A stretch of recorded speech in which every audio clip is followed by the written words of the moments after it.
And I ended up getting a call from Paul McCartney. He was like, "Oh, could I speak to the Knoc-Turn'al?" And I was like, "Oh yeah, okay, who's this?" He was like, "This is Paul."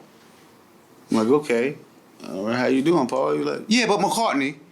I was like, "Oh, okay, how you doing, sir?" He was like, "Yo, my management told me I should give a listen to the song, and I really don't give clearances for my music, but I like the song, and I'm gonna give the clearance." And I was like, "Okay, thank you." He was like, "Yeah, but you didn't hear the finish. I want 75% of the song." I was like, "That's no problem. That's cool. I'm not even tripping off that." He's like, "Okay, my lawyer's be in contact." I was like, "All right." He was like, "Okay, good day." I was like, "Did Paul McCartney just fucking give me a clearance for one of his songs?" Like, and then it got me on the cover of Music Connection. I was the first African American that ever got the cover of Music Connection magazine. You know what I mean? So it was just a big thing, and that was the beginning of a Kanye West career. If you look at the video on the music video, it's called Knoc-Turn'al, and the video is called Music, and it's for the first Transporter movie with Jason Statham. It is the first Transporter movie that he made. The video to that is called Music, and it's me and Kanye West produced it. But Kanye West is in the video before, he broke his jaw in a car accident and everything. But he has a yellow hat and a yellow shirt on standing next to me in the video. That's before anybody even knew who he was.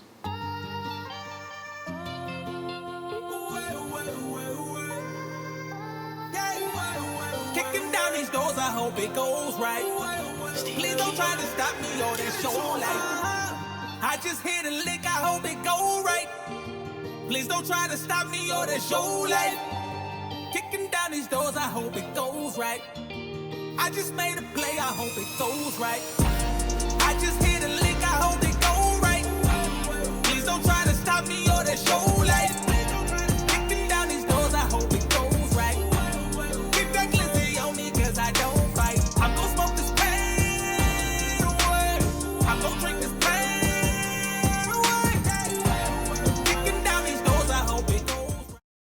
So tell the people what your name is and where you're from. My name is Royal Harbor. PKA, people call me Knoc-Turn'al, that's my artist name. I'm from Long Beach, California, born at Los Altos Hospital, Eastside Long Beach affiliate. That's about it. Oh, so you're originally from Long Beach, California. Yes, indeed. The same land as Snoop Dogg and everybody. That's where I touched down there when I first came down in California. Yeah. Where did you go to high school at? I went to high school at Poly, of course. Was in the magnet program. Poly is a magnet program, so for the gifted, Poly also sent the most people to the NFL that's ever been. We got a bunch of gifted doctors and other stuff like that, So Poly is a pretty good school for young kids.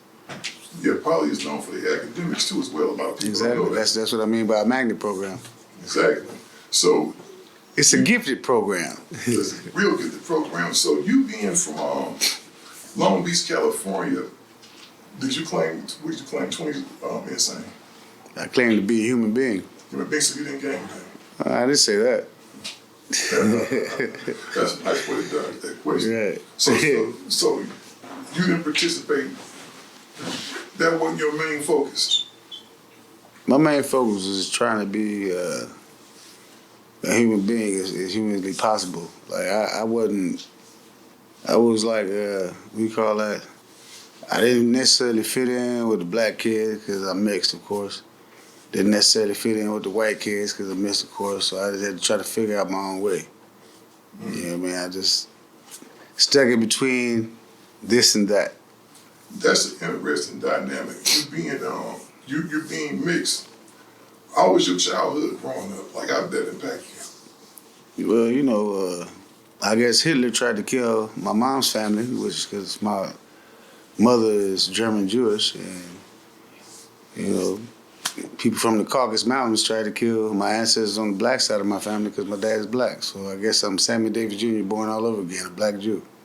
That's all right there, man. So you're a very musically inclined person, to say the least. I'm not just going to say hip hop and everything. I know your background and everything. Yeah. Very musical person, like a genius. I consider you genius level. Like certain people like you, Quick, Even the brother Fiend I was talking to earlier, because you guys bounce across different genres and y'all excel at all of them. Yeah. When did that bug bite you? When did you know you had a talent for music?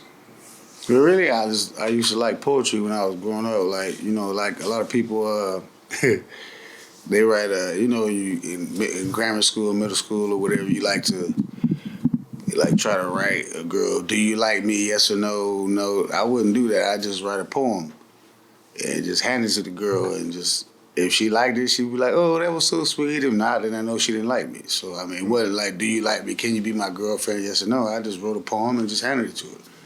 And if she liked it, she was like, oh, that was so sweet. And I'm like, okay, she's cool, she liked me.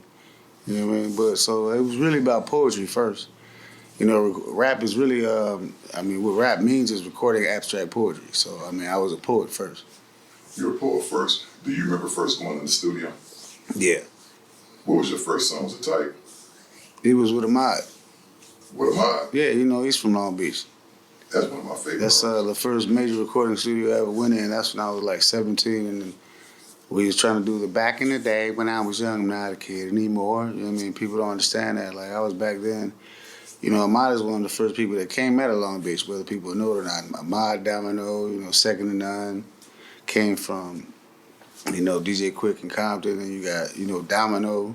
He came from Long Beach. You know, everybody, you know, the person that made it the biggest, well, you know, that's well known is Snoop Dogg, but he wasn't the first from Long Beach. You know what I mean? That ever came out. It's a lot of poets and different things in Long Beach. Yeah, Long Beach is a very, like, talented city, man. Like we mentioned on the sports side. Yeah. And on the music side as well. Long Beach is very, and I didn't know you was from Long Beach, so let me ask you this. So you rap and everything. When did you know that it could become a career for you? Well, people started telling me that. I didn't really know. I mean, until I started going to studios, and, you know, like, I used to freestyle on the block, like, you know, just we didn't have anything else to do, you know what I'm saying? We was sitting there waiting for, you know, the next thing to come along and see whose turn it was to get what we was trying to get on the block. So we just sit there and shoot the shit and freestyle against each other and, you know, critique a motherfucker from head to toe. Like, start talking shit about his shoes, talking shit about what he got on that day. It was fun. It wasn't like we really thought we had a career in it. Like, the two people when I was growing up that we got in battle raps with, like, I used to have to always really worry about was, if he in a battle rap, was Crooked Eye and Tech Nine, the original Tech Nine from Compton. Like, those was like two of the most infamous battle rappers it really ever was. Like, and my first rap name was Dr. Seuss, and, you know, they wasn't going for that. Like, so, you know, you know, it was the Cat in the Hat and all that. You know, they wasn't going for none of that. Dr. Seuss and his people was not going to let me have it, so I had to change my rap name. So, but the fun part about it is just the society of rap wasn't meant to be violent or beef, and it's about expressing yourself. It's not about trying to be tough or anything like that. It's about, you know, fun and party music. Like, you know what I mean? Of course, you can say what you've been through and what you've gone through or whatever, but it's not about the violence. Really, violence is really about trying to enjoy yourself and have fun, you know? Exactly, all positive vibrations. Right. Positive vibrations. So you doing your thing. How did your situation with LA Confidential come about? Well, I used to be around this guy by the name of Mark Sparks, and he did like stuff for the Nappy Roots and things like that. And he came out with Sunshine and Anthony Hamilton, but, you know, he does like virtually like neo soul type music, and I really didn't fit into his scheme of things, so he took me to Dr. Dre. And, you know, I knew David Manifield at the time, who was the CEO for LA Confidential, and Dre wanted me to sign to him. But you know, Dre had like 250 people signed the Aftermath. I didn't want to be 251, so I just asked Dre, could I write for him, and could he help me build my label and build a label I was trying to do, which was LA Confidential. And he was like, yeah, you know, I'll help you do that. Can you just write for me? And so, like, that's how the whole relationship began. You know? So take us into that process of writing for one of the most, probably the Quincy Jones of rap as far as producers go and hip-hop producers go. How is that process working with Trey? It's very tedious, but, you know, it's fun. It's fun as well as glamorous. Like, the thing being about that whole process, and I had to take my glasses off to talk about this one, because Dr. Dre is a perfectionist. He'll get a new toy, a new sound system. He'll work at that thing until he finds the right sound. Like, so everything he does is very organized. And so like, it's almost like you feel like you're back in school again because you're just learning something all over again. You learn something very new and very tedious. And he doesn't stop until he gets it right and until he gets that exact perfect sound that he wants. He's a perfectionist.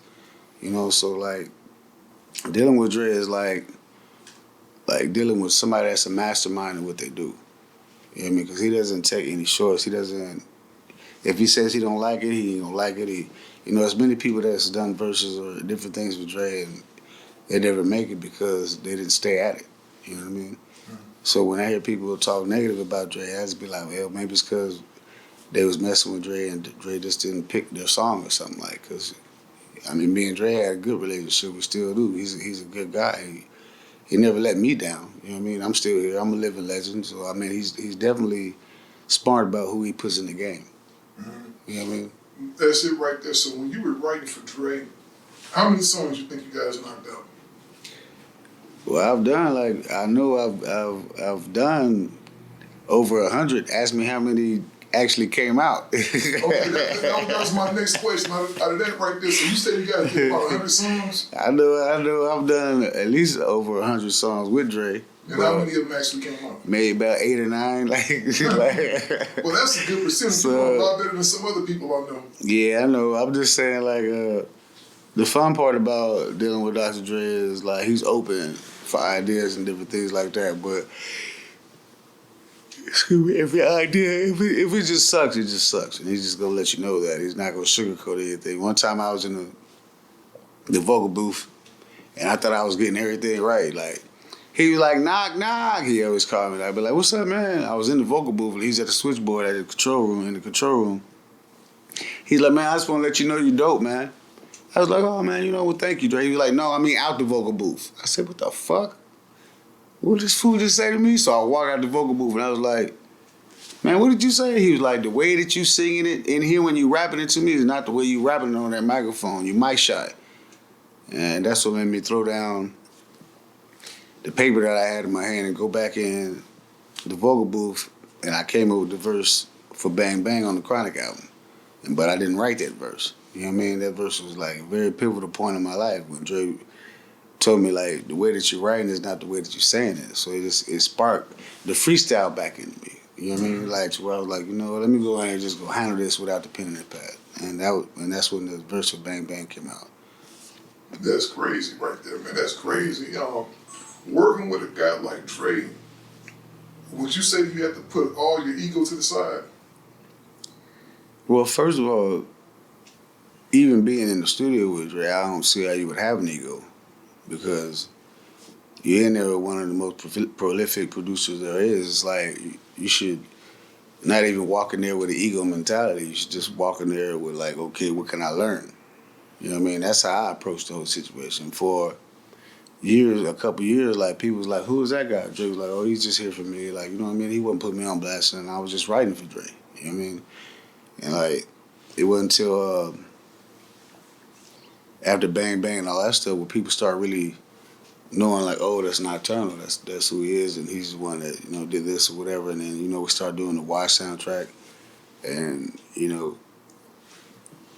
I never thought that I would, Dr. Dre and Snoop Dogg was making the movie. I never thought that I would have the first single for the movie, like which was Bad Intentions. You know what I mean? I didn't think. I was just doing the song, and Dr. Dre was like, "Hey, Knoc, let's do a video shoot for Bad Intentions." I was like, "Okay, well that's cool," because I never wanted to be in the forefront. I didn't think I was gonna be in the limelight like that. You know what I mean? Mm-hmm. And so he shot that, and he was like, "Well, how you want the video to be?" I was like, "Well, let's go to a whole brothel. Let's go do something. Let's make a video within the video." And he was like, "That's a good idea." So that's how the whole video came about. You know what I mean? It was just a fun video to shoot. And then Miss Parker is in the video. She's the madam. She's like, "And welcome to Bad Intentions." And Dre was like, "Why are we gonna call the song Bad Intentions? We don't say Bad Intentions one time in the whole song." I said, because if you listen to the hook, there's no good intentions involved in the hook whatsoever. It's all bad. You know what I mean? And so it worked out, all to the better, which became one of like a lot of people's favorite song when it came out, and still to this day they still play it on the radio. It's still one of my favorite songs. Yeah, man. That record was real heavy in the streets. Yeah. Not just LA, but all over the country. Yeah. How was you feeling at that time? Really, I couldn't believe it. Like, it's like, it's like when Dr. Dre handed me the Chronic album. Like, it was unreal. It was before it came out. He was handed it to me, and I flipped it over, and I looked. It saw Bang Bang. It said Knoc-Turn'al. And then it said featuring Knoc-Turn'al, and then it said written by Royal Harbor, and then on Lightspeed, it said written by Royal Harbor, because that's me and Miss Rock on the hook, and then The Watcher is me and Eminem doing the hook on that one. And then some LA niggas, me and Cocaine doing the hook on that one. And like, we roll deep, smoke on weed, drink, and pack heat. Society food, that's me and Cocaine. The only thing Cocaine said was in LA, you know what I mean? And that put me and Cocaine in the mix on that one. Everything was unreal until I started seeing it like manifest and seeing it on the shelf, and I could actually walk in Tower Records or, for those on Tower Records or Best Buy or Walmart, whatever, and just see the stuff manifested and sitting there on the shelf. But like that's when it became reality to me. And then it was like a long, long time, which I didn't even know that Hispanic people were my biggest following in LA. And like, so I would like go to different clubs and everything, and then, it'd be like essays and different stuff just staring at me and pointing out, like, what the hell is going on? Like, are they tripping? Like, you know what I mean? Then they come to me, hey, fool, what's up, fool? Like, you Knoc-Turn'al?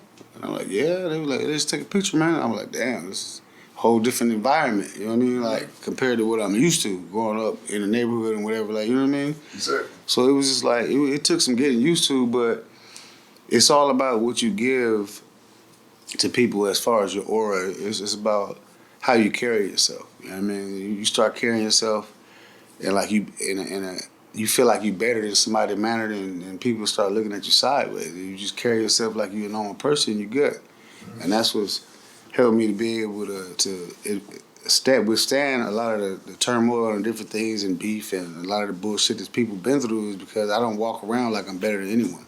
I'm a human being just like anybody else. I just got blessed, and God blessed me to be able to use the talent He gave me to be able to succeed. You know what I mean? But it's not easy. You have a lot that you have to deal with when you deal with this realm.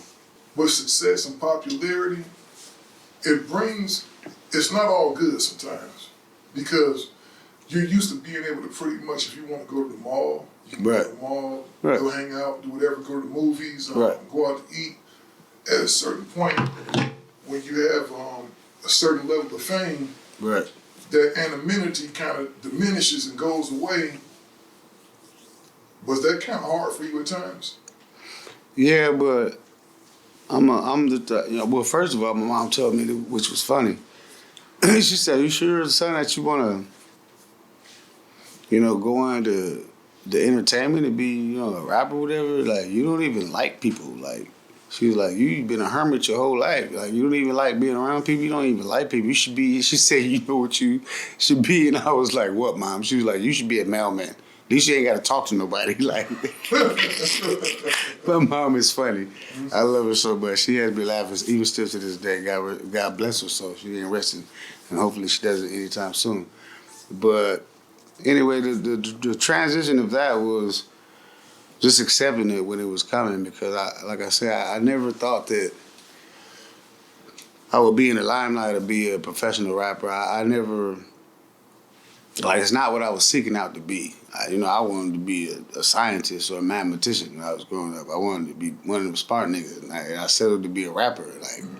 I wanted to be a smart guy. Like, let me do some shit that'll change the world. Like, create a cure for something or do something. Yeah, here I am, Mr. Rapper. And it's provided for my family. My daughter's about to be 21, and my son is about to be 18 through the grace of God. They don't even know what the ghetto is unless I take them there. And they don't like their cousins because they were like, "Man, Dad, why they be acting like that?" I said, just because you didn't have to deal with that don't mean they ain't still your cousins. You know what I mean? So, it's all part for the course, But I am happy that I broke the cycle of generations growing up in a society where they really didn't have any any chance or much of a chance to see the different side of the map. You know, and I see that really does make a difference when it comes to child development. And so for anyone that's out there that's made it beyond the map, understand that helping pull people out of that syndrome is a very pertinent key to success, a very pertinent key to try to be above the chinchua of saying, nigga, it's hood for life. Because you know what? We the same people that's dying and getting killed and going to jail every single day, and we're not trying to be better above that. We got to try to break the mold and try to figure out how we can make this generation better instead of keeping our children and our people trapped in the same thing, in the same loop where the government loves to see us fail. Mm-hmm. You know what I mean? So it's just a different way that I've started to see things. Like, nobody wanted to give me anything when I meant going in the hood or growing up, and they didn't want to give me nothing. But as soon as my name got plastered on TV or this and that, people started giving me free clothes, free endorsements, boxes of this for free, boxes of that for free. I went on the AND1 tour. Jordan, you know, because he likes to be Jordan, he's funny.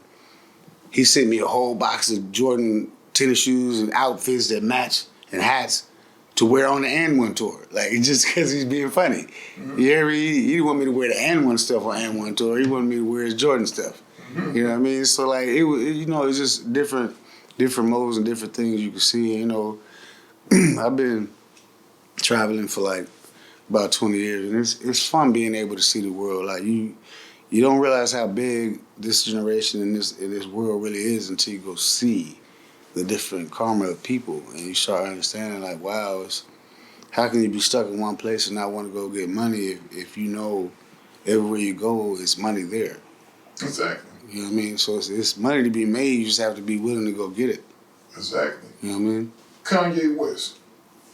Yeah. So, like, you know, when I first when Puffy made We Ain't Going Nowhere, Jigga Jigga, we ain't going nowhere, because it's Bad Boy for Life. Mm-hmm. You know, Just Blaze and Megahertz made that beat, so I was out there because I was signed to Sylvia Rome. You know, that lecture is in Rockefeller Plaza, so I was out there to get a song from Just Blaze and Megahertz, and you know, the beat was dope, but it was like not like the one they did for Puffy. You know what I mean? So, like, I had looked in the studio and saw Kanye West sitting there. He had one of those big jackets with the fur around it, like, you know what I mean? And I was like, what do you do, man? And he was like, well, I make beats. And I was like, oh, okay, well, let me hear something. So he went to the car, and Jay Brown was there, who used to be Sylvia Rome's right-hand man. And he came back, and he was like, yeah, he played me a beat. And I was like, yeah, I like that one. And it was crazy because he was like, well, I don't know if we could get a clearance for that. And I was like, why? And Kanye was like, because it's a sample from Paul McCartney from the Wings. And I was like, well, leave that to Time Warner and Sylvia Rome. They can figure that one out. So anyway, we did the song, and I ended up getting a call from Paul McCartney. He was like, oh, could I speak to the Knoc-Turn'al? And I was like, oh, yeah, okay, who's this? He was like, this is Paul. I'm like, okay. All right, how you doing, Paul? He was like, yeah, but McCartney. I was like, oh, okay, how you doing, sir? He was like, yo, my management told me I should give a listen to the song, and, you know, I really don't give clearances for my music, but I like the song, and I'm going to give the clearance. And I was like, okay, thank you. He was like, yeah, but you didn't hear the finish. I want 75% of the song. I was like, that's no problem. That's cool. I'm not even tripping off that. He's like, okay, my lawyer's be in contact. I was like, all right. He was like, okay, good day. I was like, did Paul McCartney just fucking give me a clearance for one of his songs? Like, and then it got me on the cover of Music Connection. I was the first African American that ever got the cover of Music Connection magazine. You know what I mean? So it was like, it was just a big thing, and that was the beginning of a Kanye West career. If you look at the video, on the music video, it's called Knoc-Turn'al, and the video is called Music, and it's for the first Transporter movie with Jason Statham. It's the first Transporter movie that he made. The video to that is called Music, and it's me and Kanye West produced it. But Kanye West is in the video before, you know, he broke his jaw in a car accident and everything. But he has a yellow hat and a yellow shirt on standing next to me in the video. That's before anybody even knew who he was. That's crazy. Have you got to talk to him anytime since then? Nah, he got big, and of course, he did what he did. It's whatever. He did his thing. I'm doing mine. It's all right. But more power to him. He did what he's supposed to do. That's real dope. Knoc, who else you done did some shit for, man? I helped Warren G write the second return. Or I helped him write the Return of the Regulator. I do a lot of things for a lot of people. Like the song that Warren G did with the Return of the Regulator, it was with him and Raphael Sadiq. I wrote that for Warren G. I do a lot of things in the background, but I'm just one of those guys that I just go along with whatever's needed. I just try to take care of it. You know what I mean? For sure, that's big though, man. Kanye West, so you was the first one, you recognized that talent early on. Yeah, he was dope back then. You know what I mean? Before anybody was even paying attention to him, he was already dope. But he was just sitting in the corner like little big Mr. Nobody. You know what I mean? But when he played that first song, that shit was dope. And he was like, but when he didn't know about the clearance, I was like, let's let Time Warner and Sylvia Rome figure that one out, the big wigs. You know what I mean? And they figured it out and got the clearance. And to this day, that's still the only clearance that Paul McCartney's ever given up. And that's what made Kanye West be able to get clearances for a whole lot of other things because Paul McCartney gave him one. That's what people don't know. Kanye probably was feeling himself after that, wasn't he? I be feeling myself too. Your beat got a clearance for Paul McCartney. You the only one that got one. If I was a producer, I'd feel myself as well. What song did y'all sample? Band on the Run? I'm not sure it's one he sampled, but I just know that it was from the Wings. It wasn't from It wasn't from the Beatles, but it was from the Wings. Yeah, I know the Wings. One of their favorite records of mine is a song they got called "Band on the Run." Yeah, it might have been that. I'm not sure what the song was, but I know it was definitely Paul McCartney. Let me see that to you. How can you not love fucking rock music, dog? I don't know. People that say they don't like rock music, I be looking at them crazy. I be looking at them because I'm like this, because be real, I love hip hop, love it. Right. But when it comes to that, classic rock gotta be right. That's good. That's because we from California and we like rolling with the beach on the left or the right and just like rolling to that good rock music. Yeah, that's something that we come up in because hey, that's a good Saturday afternoon right there. Yeah, for sure. Yeah, I mean rolling, whatever, just rolling, listening to some good rock, like some soft rock, whatever, like. You know what I think it might be too, dog? Because we're musical people, we appreciate everything. Right. I don't look at music and I don't look at music as a black thing, a white thing, right, or a thing. I think it's a soul thing. I think it's something that you feel. Something that you feel because you could be in the most depressed state in the world, dog, but that song, a certain song come on and it change your whole mood. Because I'm gonna tell you, Tina Marie does that to me, dog. Tina Marie, if I hear certain Tina Marie songs, if I hear certain Michael Jackson songs, like anytime I hear Off the Wall, I just start feeling the wind in my ear and I ain't even got no ear. Anytime I hear Off the Wall, it's just amazing music, man. It took you back to your Jerry curl. It take you back to your Jerry curl. I'm gonna go back to the music a little bit, right? So you guys have worked on this legendary album, The Chronic comes out. Mm-hmm. You got the Watch soundtrack. It's like you had a really great setup. Then you had the single come out produced by Scott Storch. Mm-hmm. Scott Storch, I remember that record. And everything seemed primed to go. What pitfalls did you encounter? Well, my original album got Knoc-Turn'al got bootlegged more than Cable in the Hood, which I appreciate that because it built me into the person I am. So I was signed to Elektra, which was a Warner Brothers group, a Time Warner group, Warner Brothers, Elektra, and Atlantic. And when my album got bootlegged, I had to come up with five pivotal songs to put out an EP, which I ended up getting nominated for the best video for that year, best video, because Missy Elliott and Dr. Dre helped me do that. Missy Elliott did the hook for the video, and she was signed to Elektra at the time, and Sylvia Rome was the CEO of Elektra, and so that was a big experience. And then after that, I came out with The Way I Am, and that was with me and Snoop Dogg. That blew up. But then when The Way I Am came out, Time Warner sold Elektra to Lee Orr, and Lee Orr fired the whole rap department for Elektra. My album had just came out 2 weeks before that. I mean, I sold out and went platinum the first weekend in itself, but when they called Elektra to get more albums put in the store, there was nobody in the rap department. Dior fired 400 people. He fired the whole rap department. So it was nobody to put my albums back in the store to restock the shelves. So I mean, it's all kind of stuff that goes on. But I'm just glad I'm still here and I'm happy to be here. I'm not even complaining about anything. My life is great. Like it's not a bad situation at all. You got to take the good with the bad. You know what I mean? Yeah, B, that's just part of life, man. Yeah. That's just a part of life. So you obviously kept on producing music and everything else. Yeah. And then you left for a while, because I remember we was running around some of the same stories you had went out in Texas. Yeah. Did you feel it was important for you to leave the state of California at that time? At that point in time, yes, I did. Like, you know, my children barely even knew who I was. Like, I was always out on tour and doing different things. And like, I remember walking in my own house when I came back from on tour, and my daughter was like, "Dad, there's a strange man in our house." And it was like, damn, I only been gone like a year and a half. Like, you know what I mean? And that kind of hurt me inside. Like, you know, my own children don't even know who I am.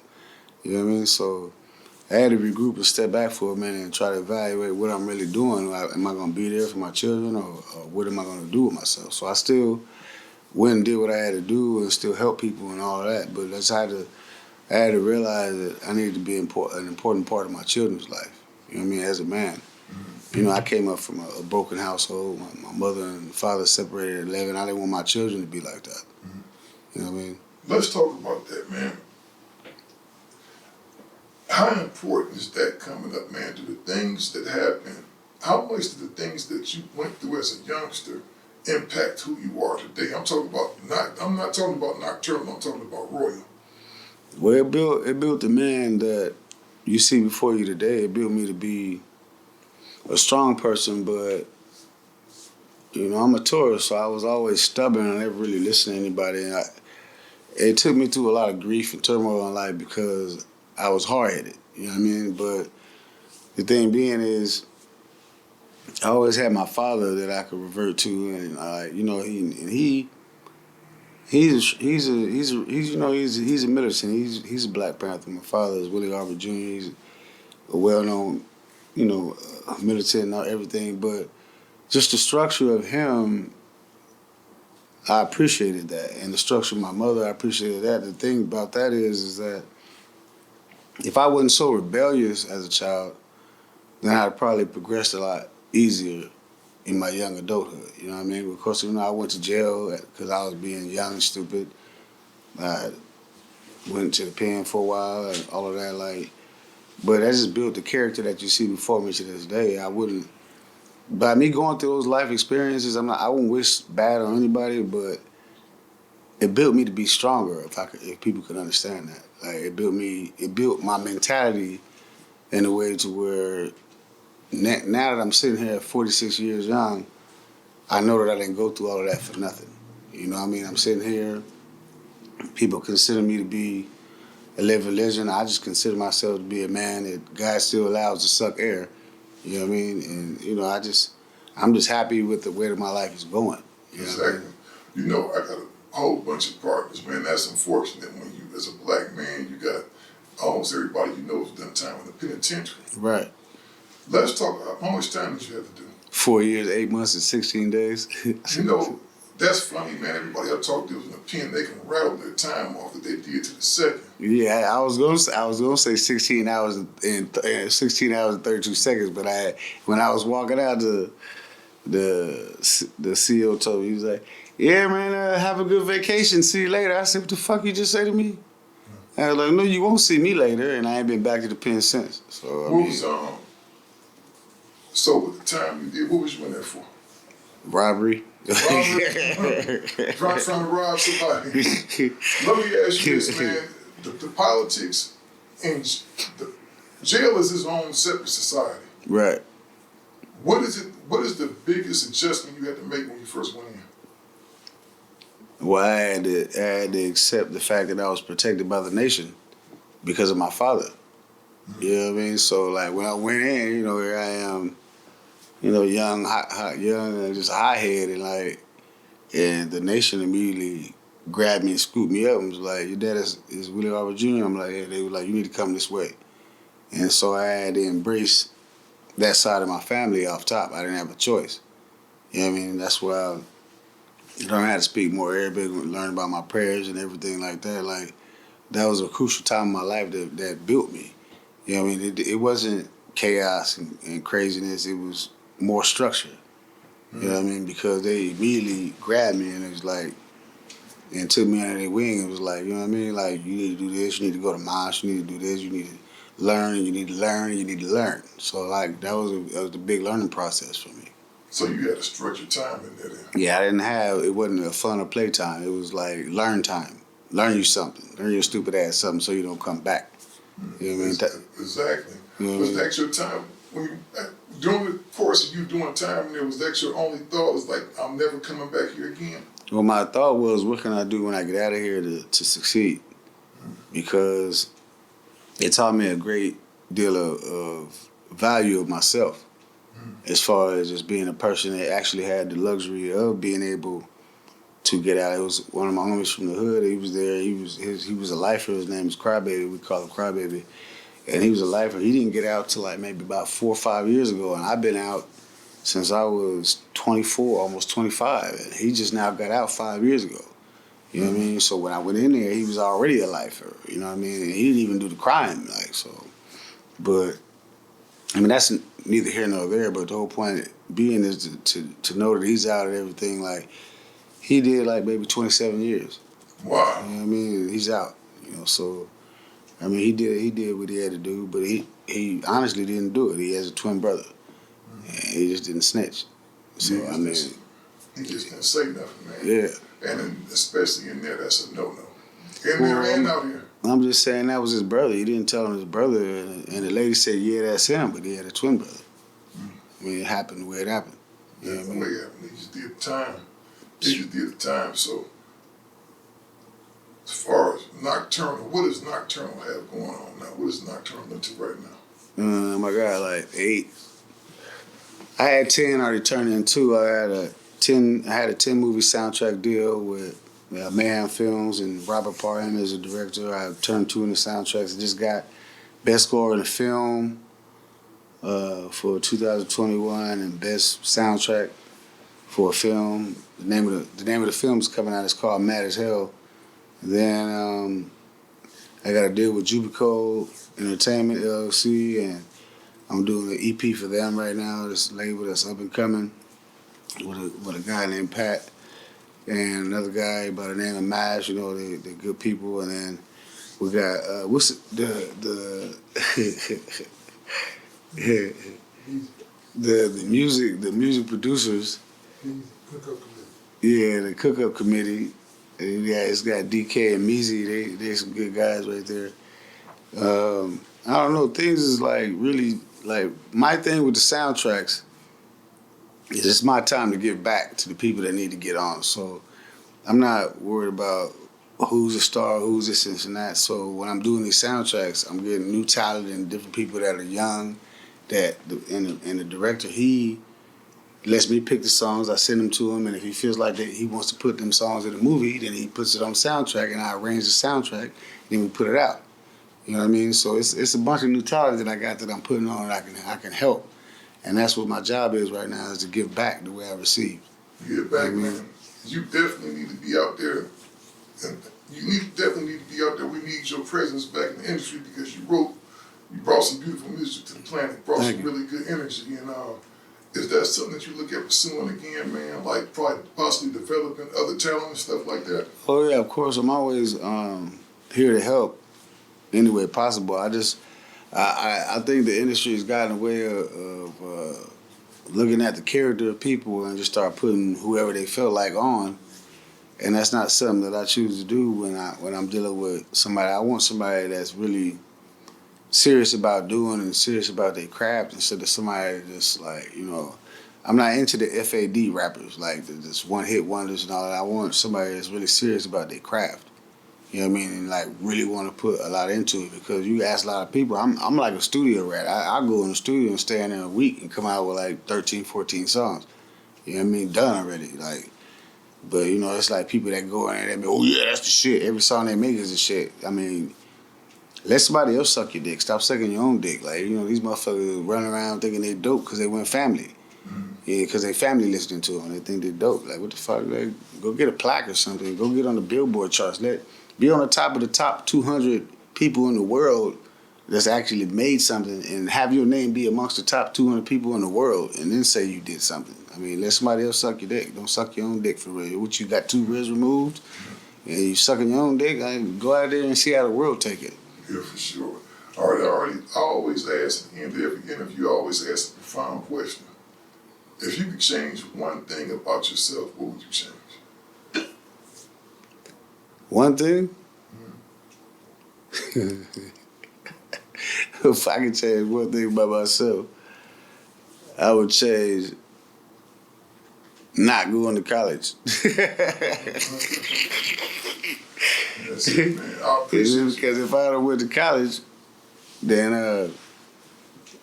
I might have created a cure for something that people need a cure for, so I don't know. But I can create. I got a cure for something right now, and when people need a breath of fresh air and something to be at ease about, I give you some good music. I know that.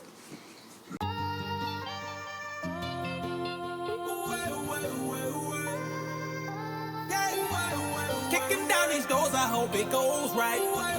Please don't try to stop me or that show life. I just hit a lick, I hope it go right. Please don't try to stop me or that show life. Kicking down these doors, I hope it goes right. I just made a play, I hope it goes right. I just hit a